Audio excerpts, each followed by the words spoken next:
So, what is your handle? I don't know if you actually posted it.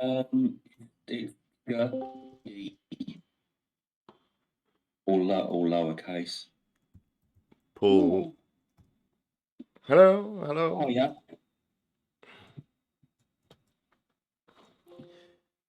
So it's Paul D, did you say? No, it's just Diggerdd. Diggerd.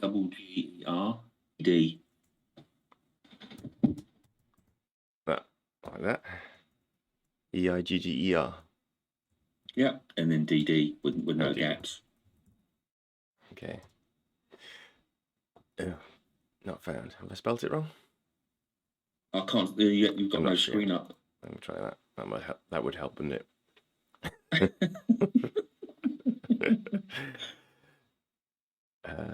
It's this one.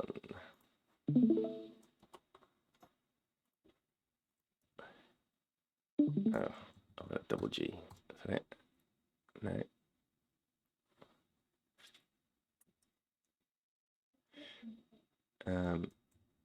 Spell it again for me.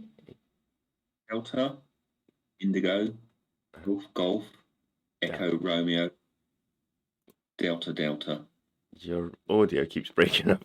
Typical, just as you're spelling stuff.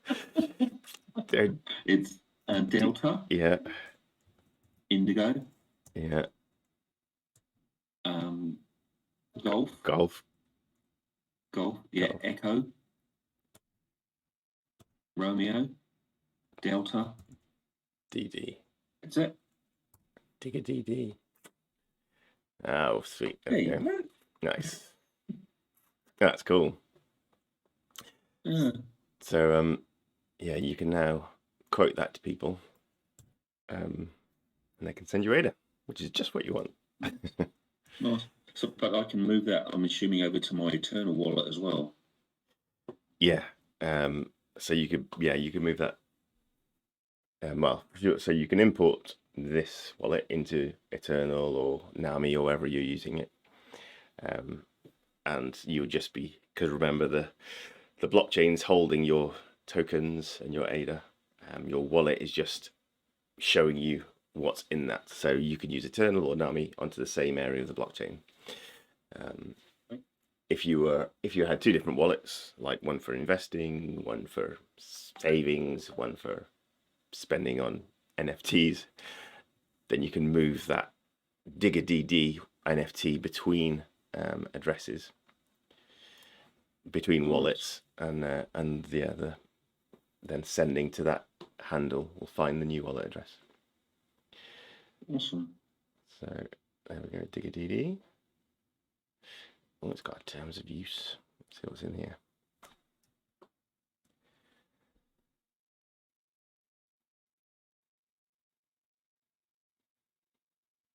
Well, everyone loves reading terms, so I'll take that off. I'll do that in my own time, for bedtime reading.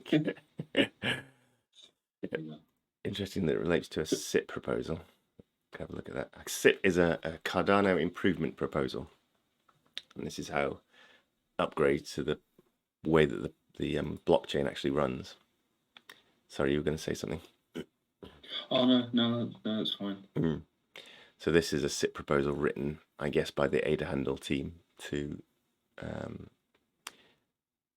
make a change to how the handle is implemented, or maybe to bring some standardization to the way that handles like this are created and made.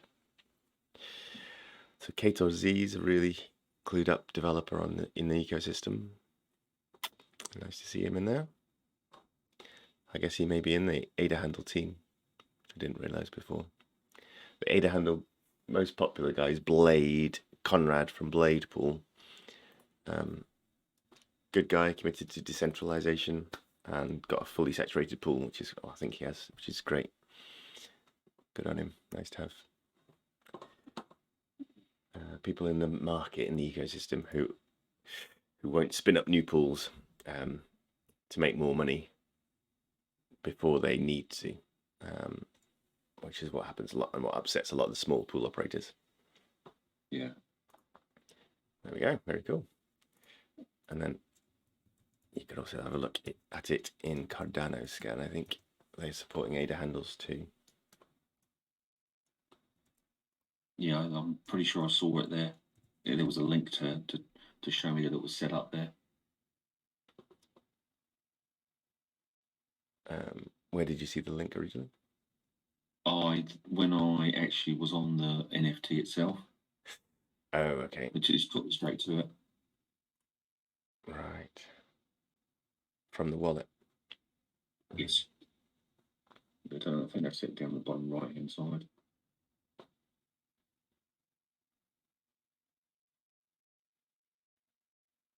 Cool. Well, there was an address. There was an address when I actually created it.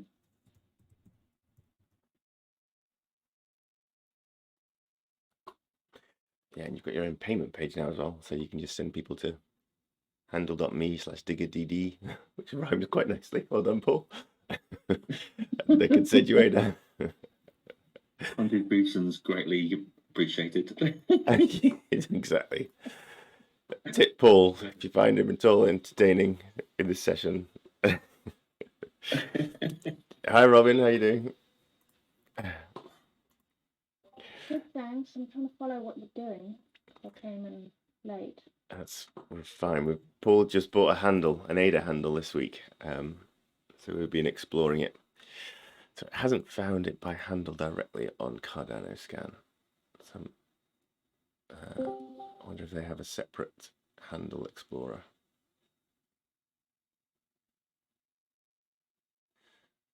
The previous stuff on handles that I have is ADA Carmi or dollar handle. I think you mentioned once. Yeah, so the dollar handle is the one that we're looking at the moment. And that has become the most widely adopted handle on or shortcut to addresses on Cardano. They've done very well with their marketing, spreading the word, their sales. So this is a way of shortening that address, so that what you created, Paul, is like that's the whole address. Instead of giving that, you just give your Diggerdd. Exactly, yeah. So you can see that Diggerdd is the asset name, and this token is associated with the this wallet address. So when a wallet is given a handle to find, it will then go and search the blockchain for that NFT. So it'll find first like this visual representation of the NFT. It will check which wallet address that NFT is sitting in, and so this is this last owner address here. Shows you that from pool.pm,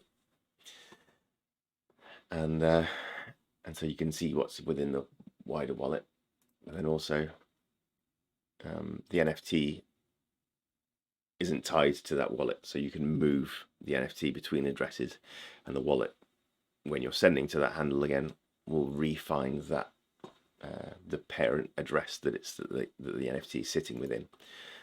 So it's a good way of having a permanent, easy to remember handle on your wallet addresses. So when Behind that, you would want to manage, like you say, where it's sitting. So if it's sitting in your like you were talking about, investment portfolio, or your holding portfolio, or your gaming portfolio, or whatever, depending on where you wanted any funds coming in, or then you would put it in that wallet. Yeah, exactly. And does it cost anything to move it from your own wallets? Like, are there some fees? There are no fees other than the native Cardano transaction fees. So to move an NFT, it's about, well, you actually need to send 2.17 ADA, roughly. The 2 ADA is because there has to be a minimum of that sent with any transaction that's transferring a token. And this is a security mechanism in the blockchain to try and reduce the volume of NFTs that are all I guess it's to reduce the volume of entities that are sent around, because that could be a way of slowing down the network. This is not a very sensible explanation. There's a better reason than that I'm not privy to at the moment. But that 2 ADA goes with the NFT, and you can, I mean, if you're sending it to another of your own wallets, then you get to keep that 2 ADA in that other wallet. The 0.17 is the transaction fee for the blockchain, and that gets carved off. You don't have access to that anymore, and so that transaction fee is what powers all the stake pools effectively. So the 0.17's carved off into the treasury, and then 20% of that treasury is used to reward, or 20% of that transaction fee is used to reward stake pool operators when they mint new blocks. There you go, a bit more insight into the inner workings of the pool, of the chain. Okay. And the ADA handle is it's very slick, very nice. The ADA tile meat one, which I also like, is cheaper, significantly cheaper, and does pretty much the same thing. It just hasn't got as wide an adoption, and it doesn't have an NFT backing it, so you can't move it between wallets so easily. You have to, I think you have to come into this site to edit where it's pointing, but I think you can still alter that. So yeah, make your choice between them. These things cost? Sorry, I'm just typing up the notes. So I was No, it's 15 ADA. 15 ADA. Nice.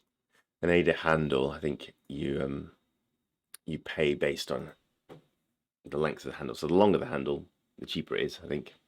If you wanted a really short one, I suspect they're all gone by now, but let's try and think of something to do, like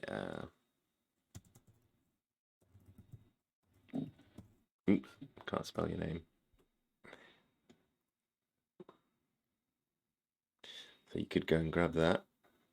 Now it's got a convoluted purchasing system. You have to get in a queue, don't you? And then, Yes. then it tells you the price after you've been given your place in the queue. But it was only 2 minutes, and it was off and running.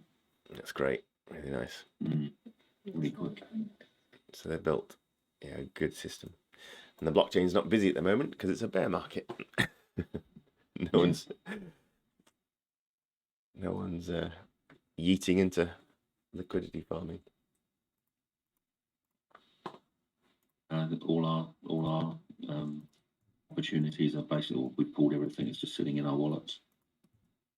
Right, off the exchanges into the wallets. Yeah. Good shout. The price is still very volatile at the moment.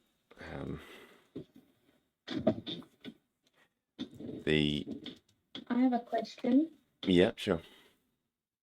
About like an Eternl wallet or Euro wallets. These are Cardano wallets. Mm-hmm. And at the moment, all I hold in them is ADA. Can you hold other coins in these wallets? So when that says move your money off the exchange, so so I've got some Chainlink sitting in Nexo. Can do I move that to something like MetaMask because I know that they can have different blockchains, or can I move it to Eternl? So no, it can't go to Eternl because it's on a chain other than the Cardano blockchain. And that's not 100% true, in that there are some tokens now which can come onto the Cardano blockchain through the Ethereum virtual machine. So if you've got an Ethereum-based token, that can now actually come over to Cardano if you use a platform like Milkomeda. I haven't actually done it myself. It would be a good workshop to perhaps do at some point. But Milkomeda is built by the DC Spark team, and they have built the first interoperable chain migration system, and it's used, for example, by Muesliswap. Would like a wrapped token, like wrapped BTC or wrapped Ethereum? Exactly, yeah. So the way that it works is that if you've got a token on, say, the Ethereum blockchain, and you want to move it onto the Cardano one, you will take that Ethereum token, you'll put it into the platform like Milkomeda. It will wrap it. You'll burn the Ethereum token, and then you'll mint a wrapped Ethereum token on the Cardano blockchain. And so the coin, or the value of the token, is effectively moved between chains. And that's it. That's how it works in a simplistic way. And so I've actually seen watching them on Binance. Actually, some of the wrapped tokens are worth more than the original tokens. yeah, and that's a feature of the whole crypto and DeFi space, is that that's a money making technique as well. So you can, it's called arbitrage. You can effectively find the price of a token on one system or in one platform or on one exchange that's not up to date with a price on another one, and buy it cheap and sell it high. So people do that quite a lot.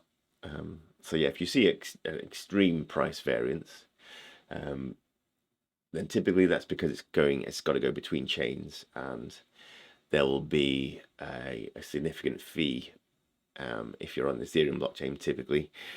So you might be spending 15, 20, 50 quid to move the tokens from the Ethereum chain onto Cardano, because you're contending with Ethereum's gas fee market. Whereas on Cardano, once it's there, you've just got the basic transaction fee of 0.17 ADA. So that way the token can move quickly on Cardano, can become cheaper in price or raise in price very differently to how it would move on the Ethereum blockchain, because no one wants to move it because it costs so much. So it's slower. So it might, on the exchanges, it might be more expensive to move it initially, or it might be cheaper on the exchange, but the fees, when factored in, make it cost much more. And so the prices will vary between the exchanges, and you can see that as an opportunity. If you think the prices are great enough that you can get the fees done or the transfers done at a cheaper rate than the margin in the price difference, you can do that to make some money. And that's an arbitrage technique which lots of people do. The sort of safest way to get into that is actually just to stay on one chain, look at the price difference between a token on, for example, Muesliswap, and then the price on Wing Riders or MinSwap or Maladex or Sunday Swap. And if they've got a significant price difference, then you can actually go and buy cheap, sell high, and see if you can make any money. Of course, with any trading, there's always risk. If the market flips or the exchange updates its prices rapidly in between you buying and selling, you might end up buying high and selling low. But of course, you can do that with a single token. So you could be buying ADA at one price on one exchange and selling it on another. And just with ADA's cheap fees, it's a good way of, certainly it helps balance the exchange prices quite well on Cardano. So there's not normally large arbitrage opportunities that you might see on Ethereum. I'm not skilled. I'm just guessing. Go on. So back to sort of like other coins. If I was looking to move I don't even know how to ask the question. Yeah. Because I'm still like taking a long time to do anything new, and I'm not just moving stuff around with confidence. I don't like the sound of this wrapped thing or whatever. I don't know that you. What I don't even know what you said. Yeah, arbitrage. The Milkomeda thing. It's probably a little bit, maybe not my thing for now. You know. So if maybe it's just not understanding the underlying. I know Eternl and Yoroi are on the Cardano blockchain. They are wallets on the Cardano blockchain. And I've never explored having anything else other than ADA. And then I haven't seen my Sunday swap yet, or my Gimbal tokens, or any other tokens yet. So I haven't seen them in my Eternl wallet. But I'm assuming that if the token is native to the Cardano blockchain, that ultimately that's where it's going to appear, and then I can decide whether I'm moving it into like a different currency wallet, so to speak, if that's the way my brain works, and I like to see it like that. But if I wanted to get things like Chainlink, and I don't know if that, I'm assuming that's not Cardano native, so that means that's why I can't put it in my Eternl wallet. I need to put it somewhere else in a different DeFi wallet. And would I go then with something that I know like MetaMask? Is MetaMask something that's not Cardano?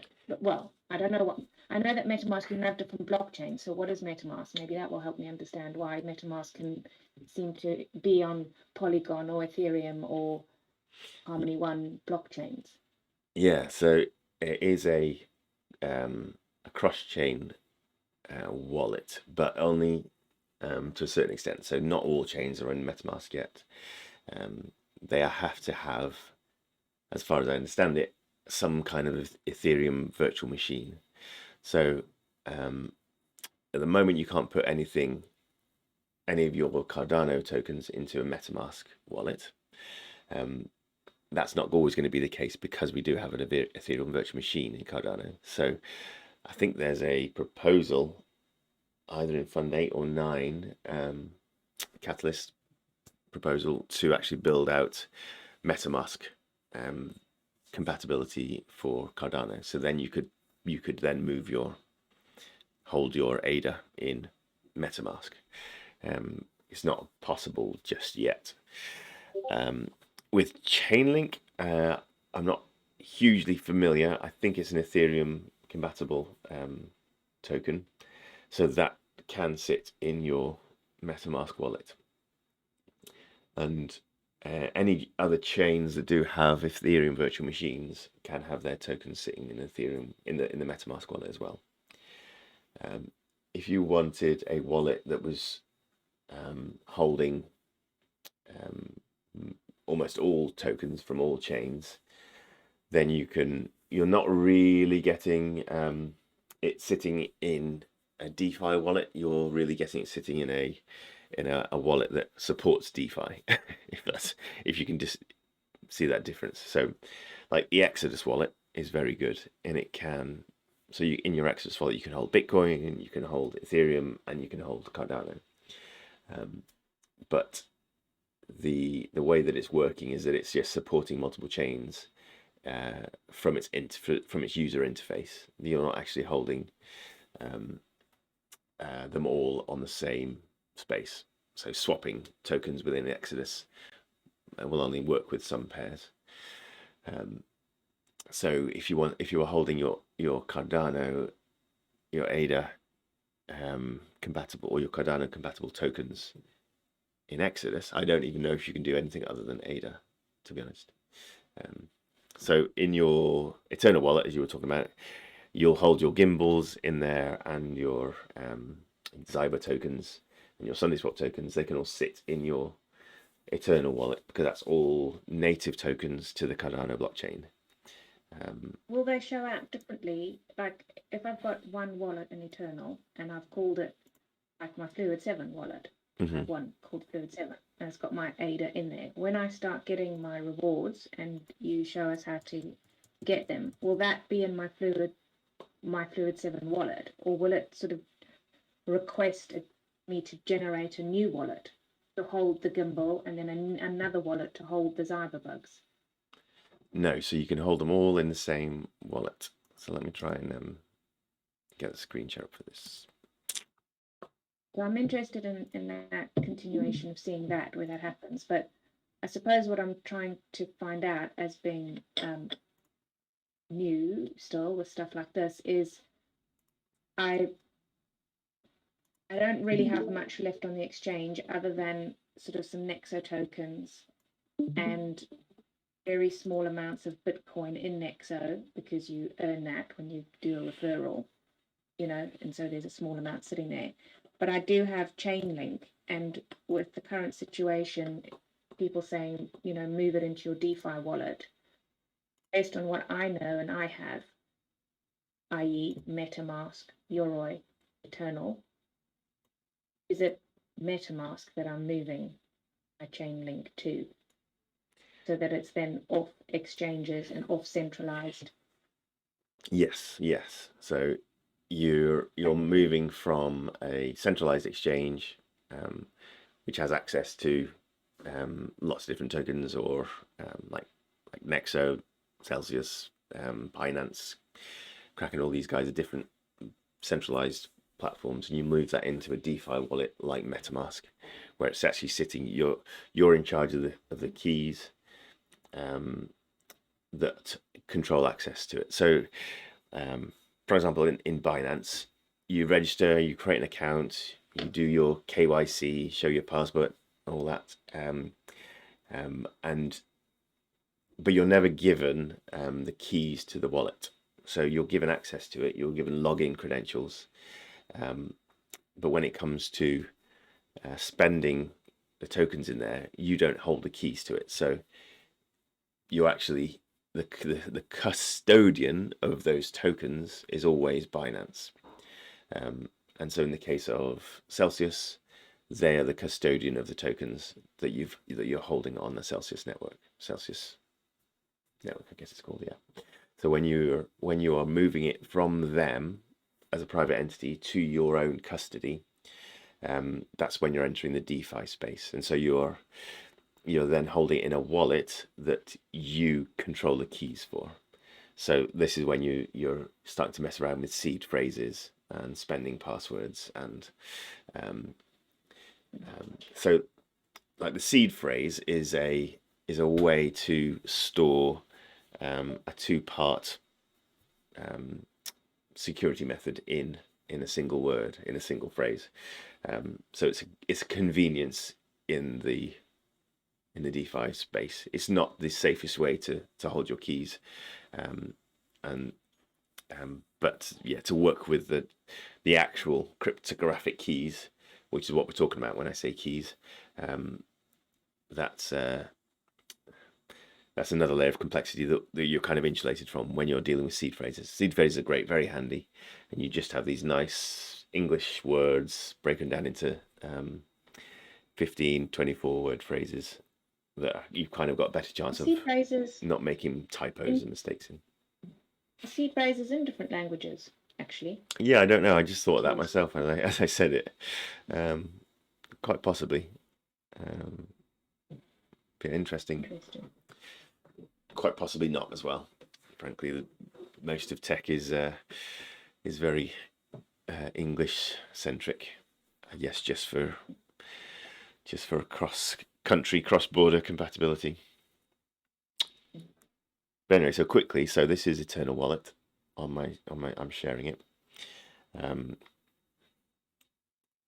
me make that big actually, so that it fills the screen, and I'll come in a bit.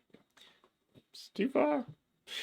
So the this is Eternl wallet. This is my Fluid 7 wallet, and when you're in here, you can see the summary page.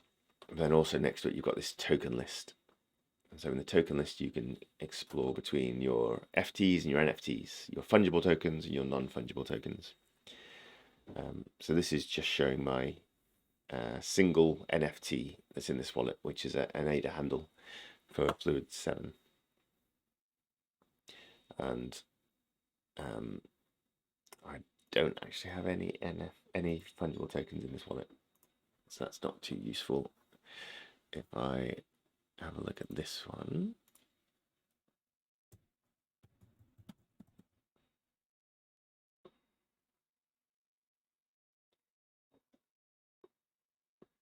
this will show you minimal tokens. So you can differentiate between the fungible tokens, which are like Gimbal Token, which you'll be getting, and Zyber token when it comes in. Between those and the non-fungibles. So the balance there that's shown in the wallet, I'm just trying to get my head around this. It says, so in your staked ADA wallet, it says 3,628 ADA. Yes.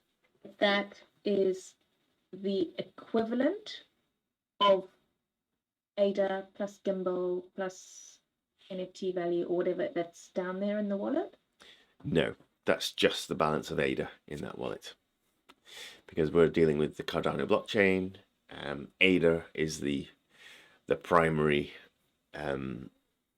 resident on that chain. So that's what all the transaction fees are paid in, and so that's the balance that is shown in all the wallets. All the wallets will show your ADA balance first, and that's the one they sort of deal with. They also build in support for native tokens, which are created on the Cardano blockchain, but they're not the primary token, the primary coin on that chain. So your Gimbal balance, for example, is a separate entity altogether. So you can see I've got 170,000 Gimbals and 5 million Bison tokens and 6,000 WMT. Okay. You have to go down into the wallet, into the tokens, to see what the balance of the other tokens and tokens are, they have a utility, but they also have a currency in some instances. So I'm just trying to understand that in future, if I wanted to have a money rule or something, that all my rewards were being used for something else. You know what I mean? Like moving. The only way to see the balance of them separate to create another wallet that I call my Gimbal wallet and move them into there. Or is that not how this works? Yeah, you could do that. So if you were trying to just store, there might not be a benefit to it. I'm just trying to think it through. You know, I understand if there's fees or something, and then you go, okay, that was a great idea until it turned out to not be a great idea. Yeah. So with your if you were just trying to hold a native token wallet, it just held your Gimbals, for example, you would have to put some ADA in there as well, because that's used to pay transaction fees and so on and so forth. So you're still going to have some kind of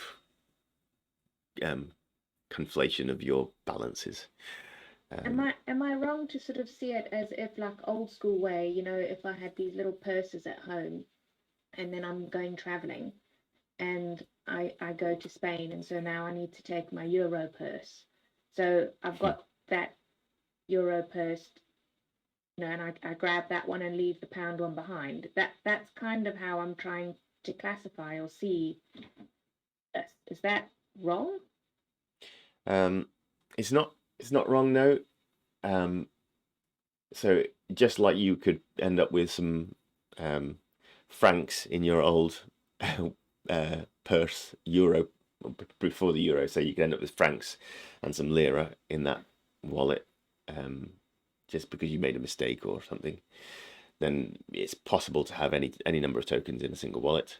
But yes, if you were trying to tidy up and just go on holiday to France or Europe, you would just take your Euro wallet. Of course, you'd still need some pound coins to pay for your trolley when you get back to Heathrow Airport. So you would probably have some pound coins with you as well. And so they're all fluid, they're all flexible in the same way that coins, real physical world coins are. They are on the blockchain as well. But they have some restrictions in where you can spend them, similar to you can't spend your euros in every shop, in your corner store, for example. So really, when you're trying to tidy it, it's just a mental exercise in how you want to manage it. Whatever you find yourself comfortable with is a way to do it. So the way I recommend is you'll take your most valuable holdings and the ones that you're planning to keep for a long time, and you'll put them into cold storage. So the cold storage is either a wallet, a hardware wallet like Ledger or Trezor, or it could be an old mobile phone that you don't have a SIM card in, or it doesn't have a network connection, the Bluetooth's broken. You could use that to store tokens in. An old laptop, you can use that as a cold storage wallet as well. But all these are sort of more complex ways of storing your tokens. But the advantage to storing it in cold storage is that it's offline. Nobody can, or it's much harder to hack, much harder to steal your tokens. So if you're given, so say for example, I give you 1,000 gimbals, and they increase in value to £1,000 each, you would definitely want to move that off a soft wallet like Eternl or like Nami into a cold wallet. So that would be then a good time to invest in a ledger. Move the tokens from your Eternl wallet into your ledger, and then they can't be spent unless you have that hardware wallet with you. And with a hardware wallet, your seed phrase is effectively stored in that hardware wallet. That hardware wallet is the seed phrase. So if you lose that hardware wallet, then you lose your seed phrase. So that's one thing to bear in mind. There is a different security approach in keeping your stuff in cold storage to keeping your stuff in a soft wallet. And again, the keys to the wallet are the key to everything. So if you have a hardware wallet, that effectively is a key to your vault. If you have a soft wallet, your seed phrase is the key to your vault. And so it's always about the keys. The seed phrase is the keys that you need to protect and look after and treat it like your favorite child. Don't have favorites. Is that making sense? I like the comment that you've made about using a mobile phone without a SIM card. That I've not heard of. Right, yeah. So you can effectively replicate an offline cold storage. It's called air gapping. So any bit of tech that can effectively run a wallet on it, you can make that into a cold storage device just by shutting off any access to the internet that it would normally have. So your Bluetooth, your NFC, your Wi-Fi, you can disable all those features in that phone, and effectively it becomes then a hardware device, hardware wallet, because it's to actually make a transaction you need to either switch one of those connection methods back on, and if you're offline most of the time, then you're safe most of the time with any device. It's not, doing that is not as secure as a ledger or something like that. So there is additional benefits to a ledger that are greater than a mobile phone. So for example, a mobile phone is an off-the-shelf device. It's got proprietary software on it that comes from the manufacturer. Each manufacturer is a private entity that has less rigorous security procedures, quite possibly, than a private entity like Ledger. The whole point of Ledger is they've got one mission: to make the most secure wallet ever. And so that's all they think about all day, every day. If you are Samsung, you're thinking about a compromise between usability, compatibility with all these different apps that are out there, working in any nation in the world. So you're building in additional features, and every time you're doing that, you're slightly compromising security. So you're getting your chips from one manufacturer. You may have your firmware for those chips written by another provider. You may have software that you're running that's again from another provider, and so you're bringing all that onto your one device, and you don't really have full control. You've compromised in terms of which software you're running on that device.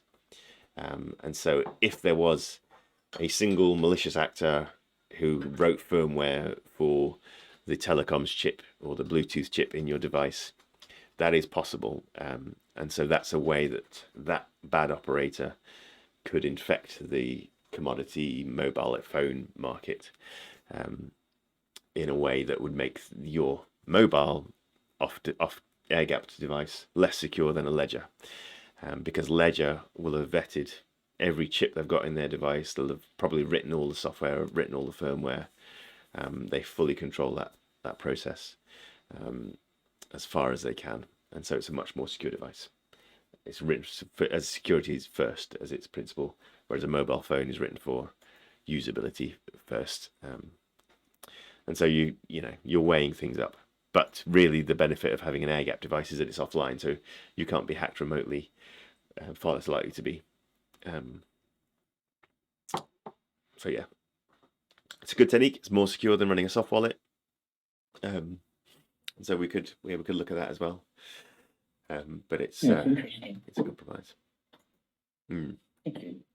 And it's certainly a cheaper way than buying a ledger, probably, because you'll have several mobile phones at this point in life sitting around.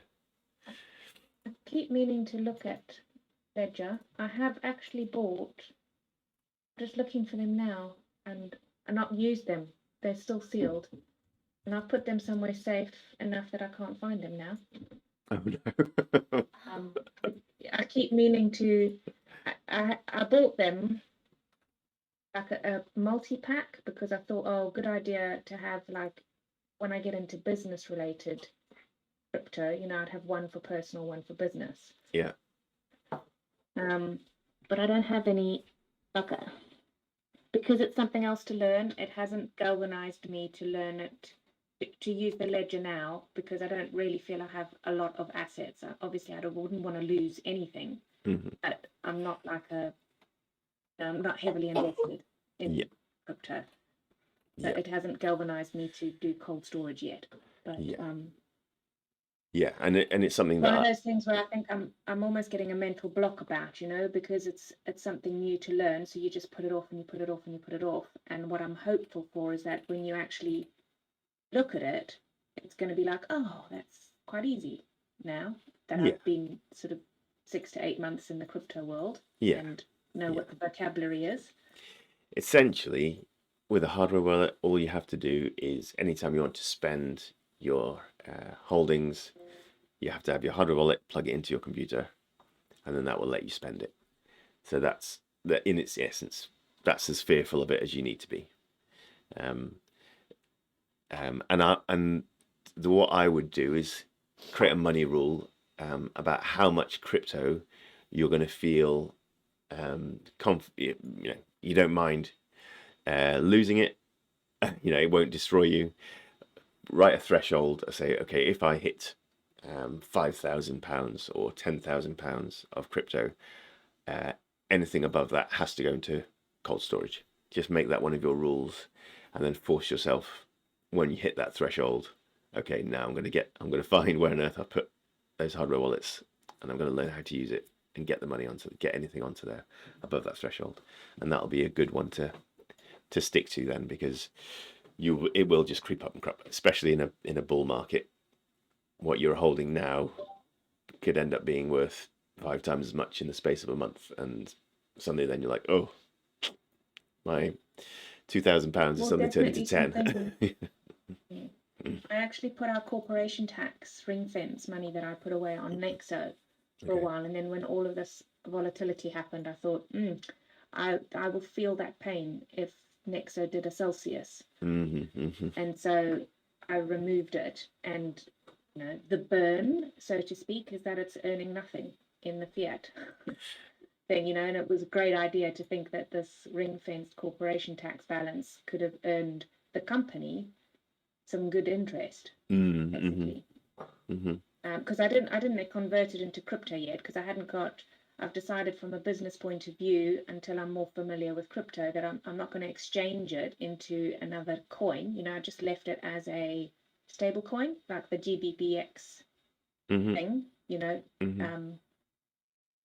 yeah, I was earning 12%. It was lovely. Yeah. But yeah, it's safer at the moment, I guess. But I think I saw something with Ledger and Nexo. I think you can now have Nexo on Ledger.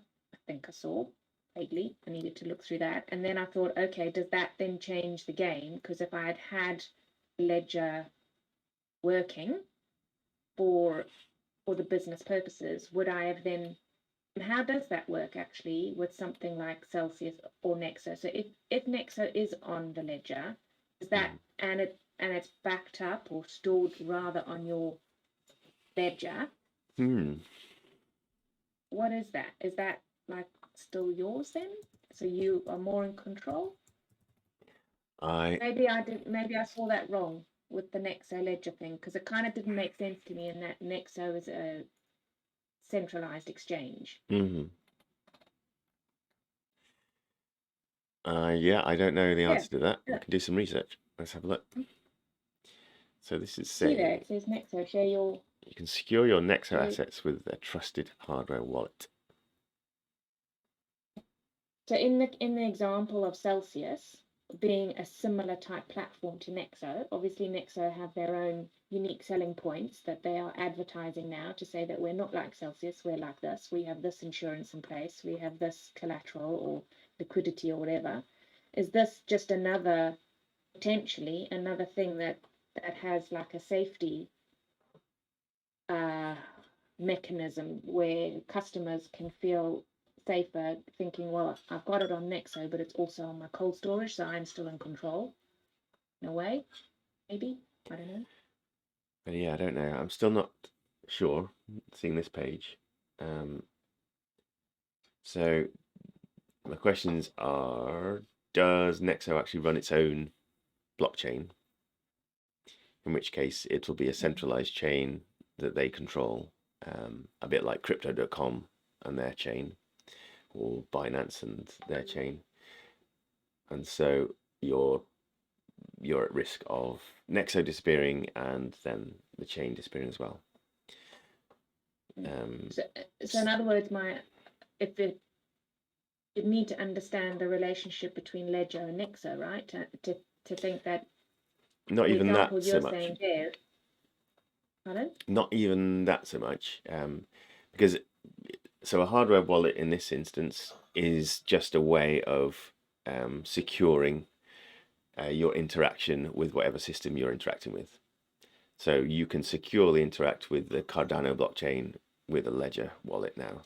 You can securely interact with the Ethereum blockchain with a Ledger wallet. So in this instance, you'll be securely interacting with the Nexo. I'm assuming they've got a chain. I don't know. I've never used them. You'll be interacting with the Nexo blockchain in a secure way. However, the underlying risk that impacted Celsius was that their chain, their private chain, actually is at risk because the private entity that owns it and runs it is at risk. So this is a difference, the crucial difference between decentralized and centralized blockchains. Decentralization is the key to securing the whole space, really. If you are a private entity running your private infrastructure, then you are vulnerable to attack. And in the case of holding the keys to an asset with a private entity, if the private entity goes down, then regardless, you're still holding the keys, but you're holding your keys to nothing effectively. Whereas in a DeFi space, there's no single entity that runs the Cardano blockchain anymore. In fact, interesting side note, there's a parameter or a variable name in the Cardano protocol called D, and that started off being set to a I can't remember what number it was even, but it was like 100 or something like that, and that meant that 100% of the stake pools running or nodes running the Cardano blockchain had to be owned by IOG. So effectively that was in a private blockchain that was running, because IOG was a private entity behind it. IOHK. They then decreased that parameter D down to 50. I'm not 100% on these again, down to 50, and that meant 50% of the nodes running the chain had to be IOG. They eventually reduced it down to 0, and which meant that none of the nodes running the blockchain were IOGs, privately owned, and that meant that the network was fully decentralized. The next stage, which is actually happening along with the hard fork on a week or so, I don't know the latest date actually, but the hard fork that's coming up, it was pushed back. That is actually going to remove that parameter from the Cardano protocol as a whole. So IOG will never be able to force to change that parameter to mean that they have to run some nodes on the network. So effectively, then they've given over control of the infrastructure of the blockchain to the decentralized community, and anybody and everybody can run a node on the blockchain. So that's fully decentralized. Nobody controls it. If the NSA comes in and says we've got to shut down that blockchain, they're going to have to go to 3,000 different pool operators, hundreds of thousands of people running Daedalus wallet and all the various full nodes that are out there. So it's an impossible task to shut it down. If you are holding some ADA on the blockchain that's on one of those machines, all those machines all around the world, and you're holding your access to it on a hardware device, then you can always get hold of that ADA. You can always make a change to that blockchain, and so it's fully decentralized, because IOG could disappear, and still the blockchain will run with the software that they've written, and they don't control it anymore, which is the whole point of decentralization. There are still factors within it that do need to move from the control of IOG into the control of the community, and that's the whole governance layer that's built on top of any blockchain, and it's what Ethereum's really struggled with, and so far every chain has struggled with, and that's the important part that we're still working on in Cardano in particular, is getting the governance platforms right. And that's the governance platforms will be responsible for making protocol changes or protocol updates and parameter changes. So one of the parameters that is very crucial on the Cardano blockchain, I'm going a bit niche here, but bear with me. One of the parameters on the Cardano protocol is that is the number K, which is a bit like a parameter for decentralization. It means that there's got to be I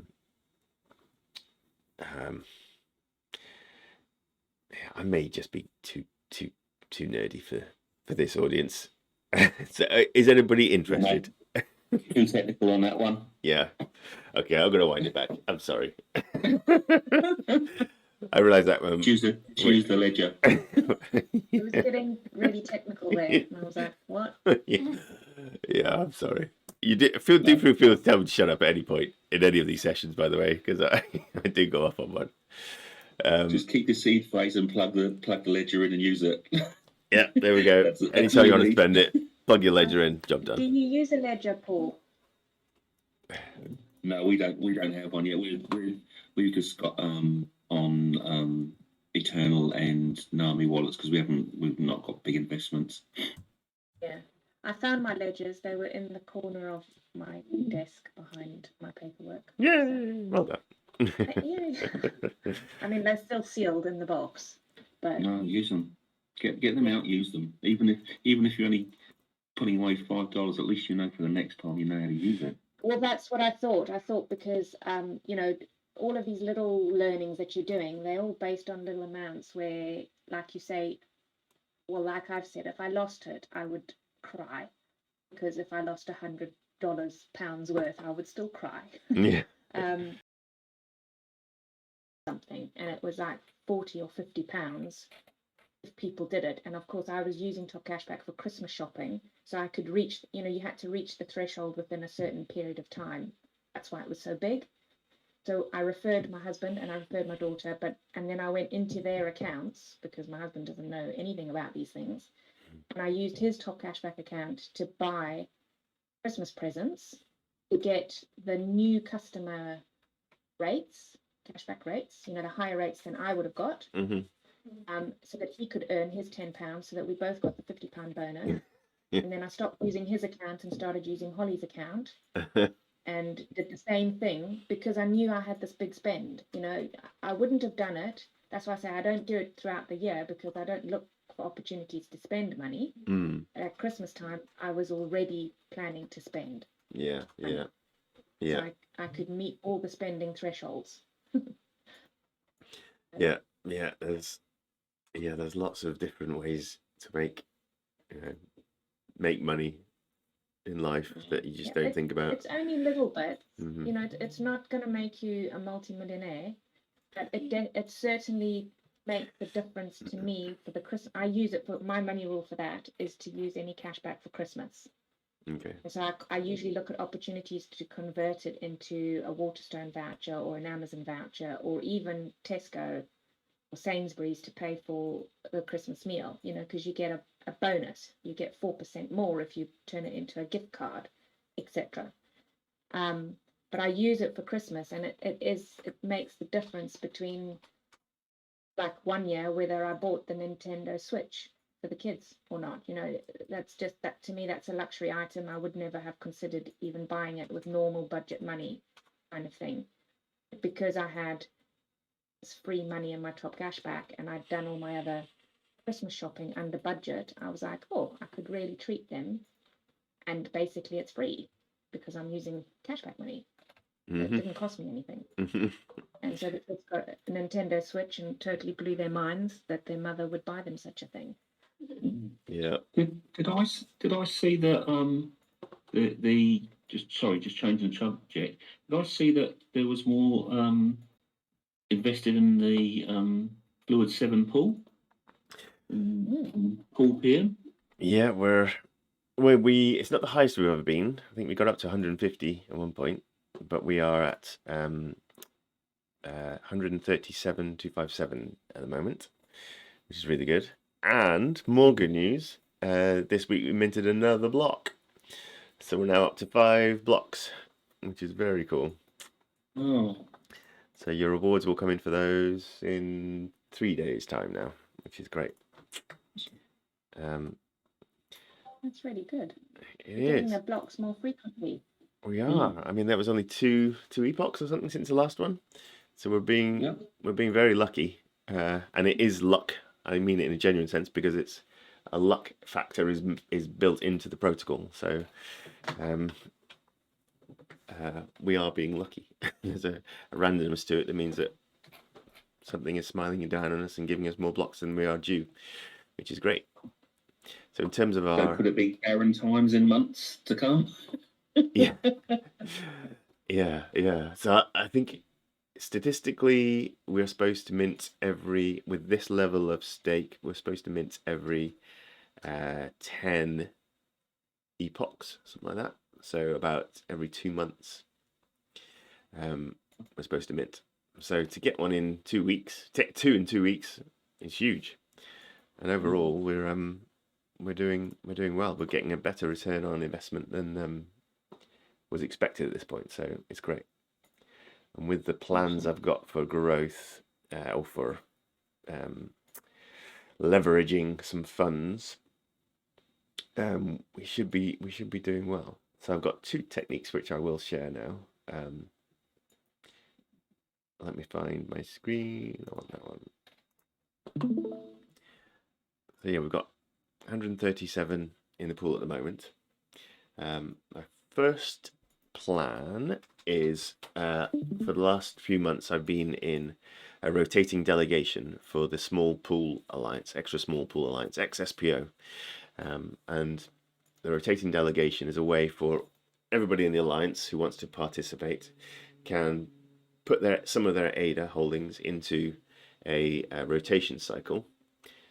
In return for being in that rotation cycle, everybody will be entered into a queue, and when your turn comes round, the rotating delegation, so all that ADA you put in, everybody else put in, it then gets delegated to your pool.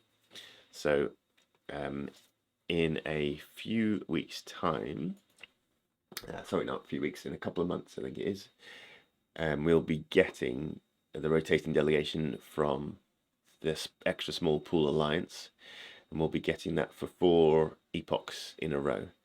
And so depending on how much is in the rotating delegation at the time, we should see our numbers jump up, and we should then, and to at least twice what we've got at the moment. And so then we should be minting every 5 epochs statistically. So it's looking like we'll be getting at least a month's worth of really good returns coming up. And that's my first technique. The second one I'm going for is I've been in two private calls with the Optim Finance guys, who are doing this stake pool operator bond, where I can put some of my ADA into that bond and in return be given 1 million ADA to pledge with the pool, which means that suddenly we'll become a big pool effectively, and that will be for the duration of the year. So at that point we'll be getting the steady block production as well, and we can really start to spin up the marketing engine and attract more people in. But yeah, so despite those 2 techniques, which I thought I'd rely on to be minting blocks, we're actually minting regularly already. So I'm very pleased with it. So there's a new version of one of the Explorers coming out. ADA Tools is the current version. Cexplorer is their new release. And they have a very strong decentralization agenda, and so their plan is to try and support small pools, get it distributed as well as possible. So you can see on the first page of their pool list, they've got Conrad from Blade Pool, who is fully saturated, but he is a single stake pool operator. He's the guy behind ADA Handle as well. Just to show some of the support and the thought that's going into it. And I've got this sorted by stake as well. I think if I just do the homepage, for the last couple of weeks, we've actually been listed very near the top. Yeah, we are on the page 4, and we've been on the front page for a lot of the past couple of weeks. So the pool is been getting some exposure from there, I feel, and it's a good explorer. So it can show you pretty rapidly how the pool is doing, how it's performing. So from epoch 324 was our first, 325, sorry, was our first block. That's these pink spikes, and the size of them is relative to the percentage return that you get. So the first block we got 28%. Second one, which was 2 epochs later, was 32%. And then there was a bit of a gap, 1, 2, 3, 4, 5, 6, 7, 8, 9 epochs between those. So that was about what we're supposed to be getting statistically. We had another one, and then there was only 4 between the next one, and another 2 to this latest one. So we're doing far better than expected. And of course, every time we mint blocks, that gets automatically staked to the pool, which increases our overall stake, and we go up. And we've also got a couple of projects who are delegating their holdings with us, and when they win Project Catalyst funds, that automatically gets staked to the pool as well. So we're doing well in that regard too. Delegator number hasn't changed much in the last few weeks, 20.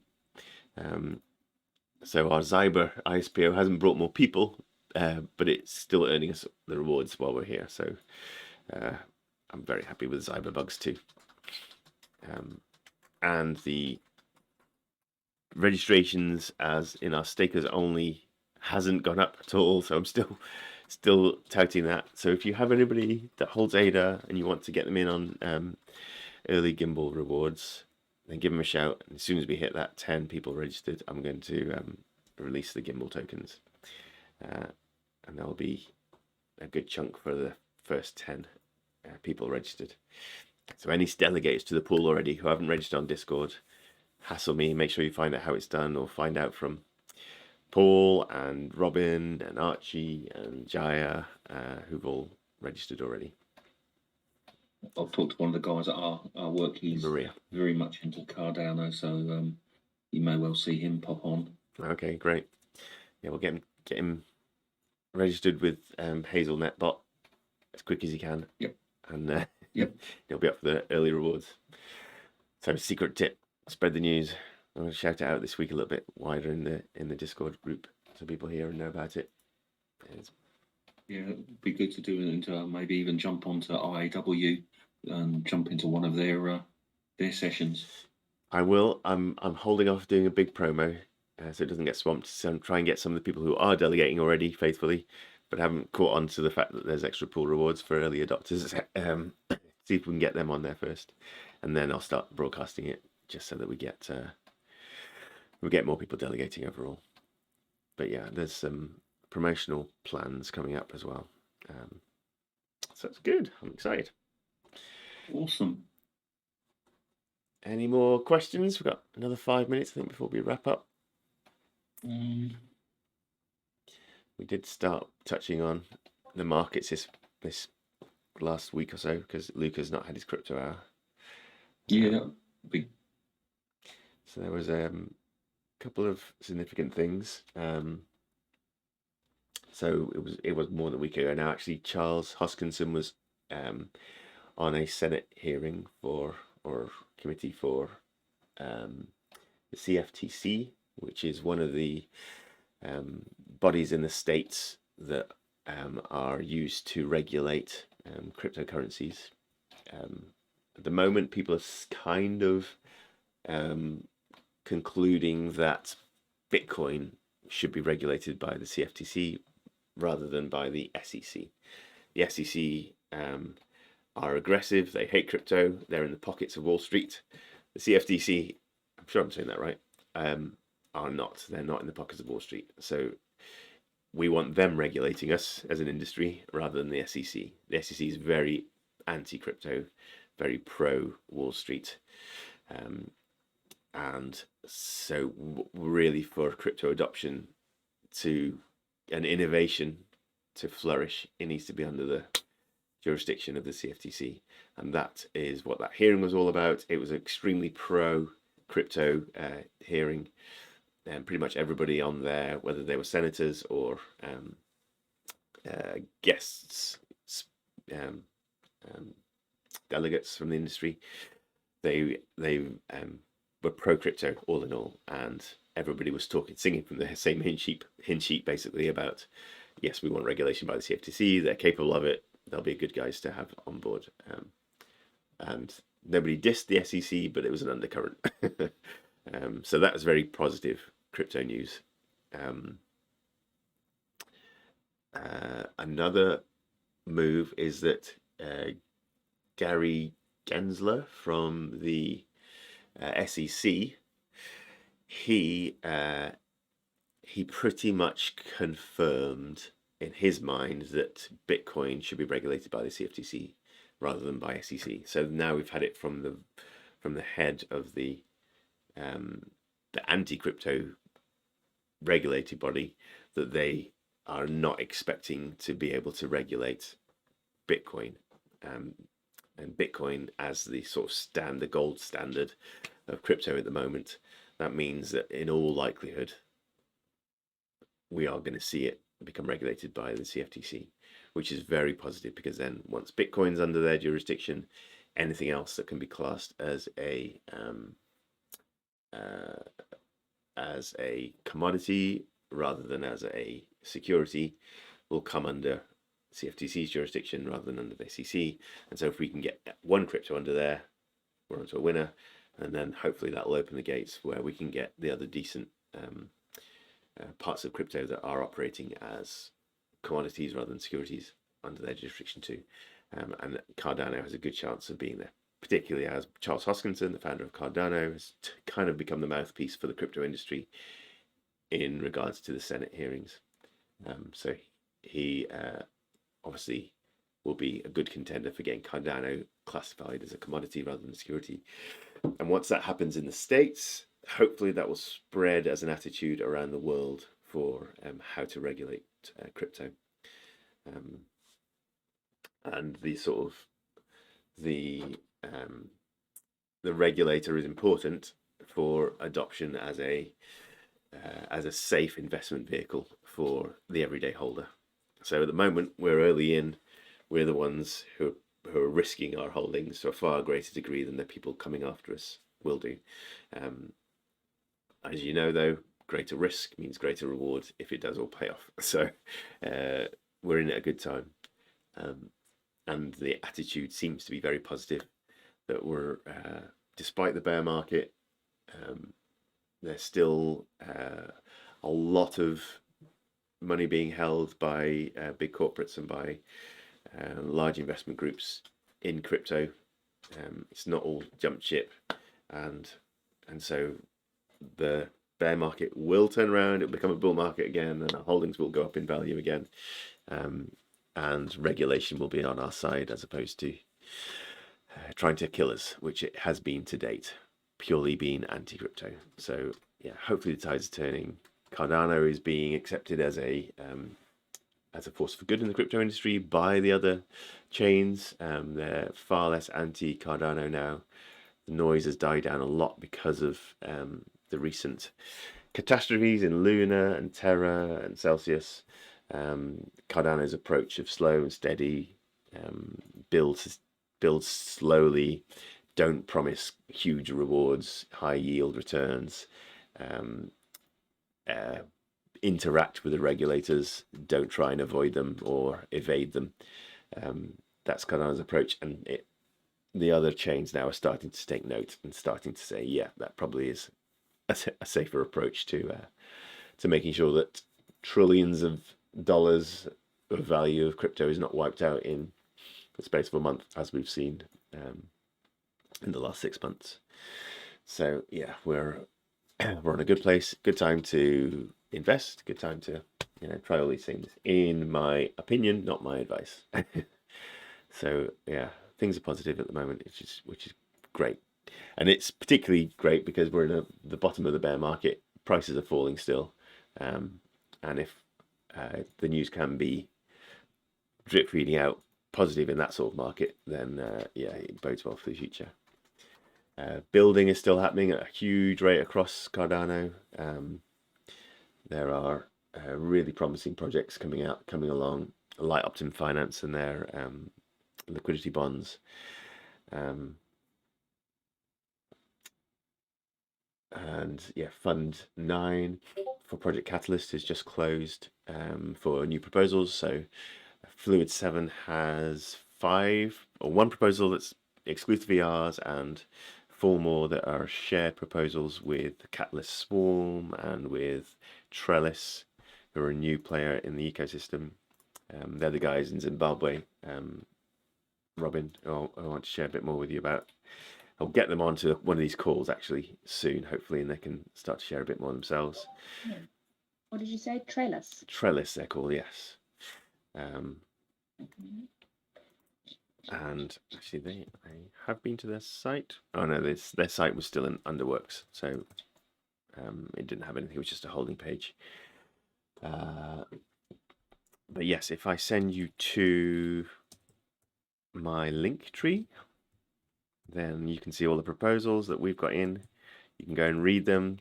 Tell me my English is bad and or it doesn't make any sense to you. And then anybody that holds more than 500 ADA can register to vote in Project Catalyst, and that'll be in a month or so's time. And then we will hopefully see direct funding from Project Catalyst into Fluid 7, which we'll then use to start building out some of our products on the Cardano blockchain. So the first project that I'm most excited about is this impact staking, which is to integrate B1G1 into the stake pool network on Cardano, and that will bring verified charitable giving to the stake pools, and we'll also be able to track impacts of the activity, of the giving activity on Cardano, how that's making real world change to people in developing countries, or to the environment, or to any of the 17 Sustainable Development Goals by the United Nations. So do go and have a read. It's quite wordy. I would do it when your mind is sharpest or bored. And yeah, there's even a little intro video which you can go and watch as well, done by Shira, who's a very good asset to have related to us now. She's a lawyer. She's from the States and is keen on Cardano, so she's been helping us with our proposal writing, which is great. And then you can look through the other ones as well. So Swarm Labs is all to do with creating a sort of incubator on Cardano blockchain. Catalyst Swarm DAO Tools is building out actual infrastructure for supporting decentralized autonomous organizations, which are effectively a framework for creating decentralized companies. So instead of having top-down hierarchy within businesses, you can actually have almost like employee-owned organizations that are still very effective. And wouldn't it be great to have voting built into every company, so that decisions and distribution of wealth and market approach can be part of the ethos of everybody in those businesses. I really like that approach. So we're building out DAO tools and also building out 3D map. That's quite exciting for the ecosystem. Jonathan, can I just ask quickly, just to understand there? So you say that you've got F9. So next to all those links, I notice you've got F9, which is Fund 9. Yes. So is this Fluid 7? And when you're talking about all of these Fund 9, these are people that are part of the Fluid 7 company? So this is their initiatives they're using or advertising or promoting or supporting through Cardano Project Catalyst? Yes. So it's like the impact staking one is a proposal written by me and Shira that will be delivered on exclusively by Fluid 7. So all the funding will go to Fluid 7 effectively. These other ones are in collaboration with other people in the ecosystem. So Catalyst Swarm is a decentralized organization that supports... You gave us a link for that last week. Quite possibly. And they support most of the sort of infrastructure around the community of Project Catalyst. So they do the town halls that you've been to, Paul, and they organize... they organise the after town halls, which is where all the discussion happens with the community. The first part of town hall is done by IOG, and then Catalyst Swarm helps with community organisations. They have several events throughout the week and at weekends, supporting people who are writing proposals, who are learning to be proposal assessors, all this ecosystem stuff. And so we're collaborating with them. I'm a veteran member of that organisation, and some of the Fluid 7 skills will be used to help in that build out of that, but the bulk of it will be from community members getting this stuff done. So building out the treasury system, building out more DAO tools, and that will be things like voting mechanisms and form collecting, and this ecosystem map as well is just a way to create new ways of exploring the network. And then this final one is by Trellis, the Zimbabwean business that will be they brought a proposal to train up accountants and lawyers specifically in blockchain, bookkeeping and tax and legal positioning. So that would be really good, because we desperately need more accountants and lawyers who are crypto savvy. And all of these are votable on. So whether they get funded or not is down to the community, which is what's exciting. So just with regards, because obviously I've been doing like the assessor part of it, and like I said, did a couple of comments and obviously, hopefully, items that they can better their proposals on. What's the next phase? So, in idea scale, there is a little phase map that is somewhere. If I missed it, there we go. So you've got this campaign funnel. So actually, it hasn't been updated. This should have moved over to finalize now, I think. So the next phase will be assessments. So this is where the proposal assessors, and it started today, I think it starts. Proposal assessors can go in and start writing assessments against proposals. You can still make comments and get feedback into them, but the proposals are all locked down now. They're in their finalized state. They won't be changed further, so you can make your full assessments of them, which means going through, reading them, creating an opinion, and then scoring the proposals on the criteria that are suggested to you. So you probably know more about that end of the process by now than I do, Paul, to be honest. But yeah, it's only the first time that I've done it, so it's painting. Yes, it's learning the processes. Once I've gone through once, then I'll know the whole. Hopefully, I'll know the whole lot. Great. Have you been in any community calls for training as proposal assessors and things? No. Okay. No. So I can certainly point you to the guys to know. Which screen am I sharing at the moment? I'm sharing OBS. Cool. Do or not? Okay. So in Catalyst Swarm, there is a. Are you on this Discord server already? Yes, ma'am. Cool. So in Catalyst Swarm, there is a. Felix seems to be making quite a lot of comments. Yeah, Felix is the OG. He's the most active, most person responsible for the success of Catalyst Swarm. Really good guy. Seems it. He's the one that's co-proposed on several of those with me. So Catalyst School task. I'm looking for Catalyst School. Maybe the channel has moved from here into their own server now. So are you showing Catalyst Swarm on Discord? Because I can't see that. Oh, is it not sharing? I got your impact staking for good screen. No, that's the wrong one again. That one.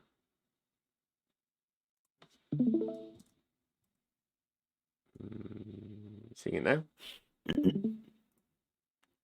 Yeah, sharing my Discord screen. Yeah. Cool. So, Catalyst School is, yes, they have their own server. So this was the one I probably should have invited you to. That would have been more useful to you.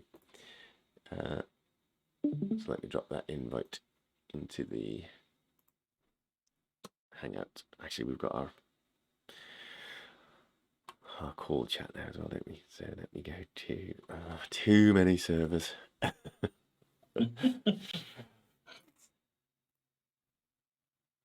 Share chat. I'll drop that in there.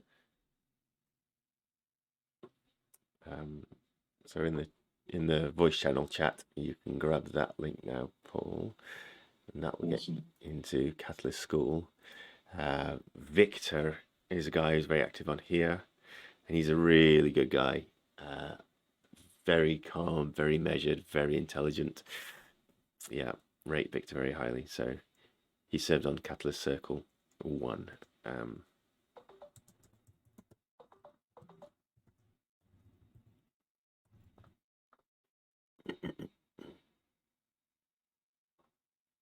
And they run sessions on here, training how to be a proposal assessor. And there probably are videos from the recent workshops they've been doing as well. I don't spend any time here, unfortunately, so you may just have to jump in and try and find things, but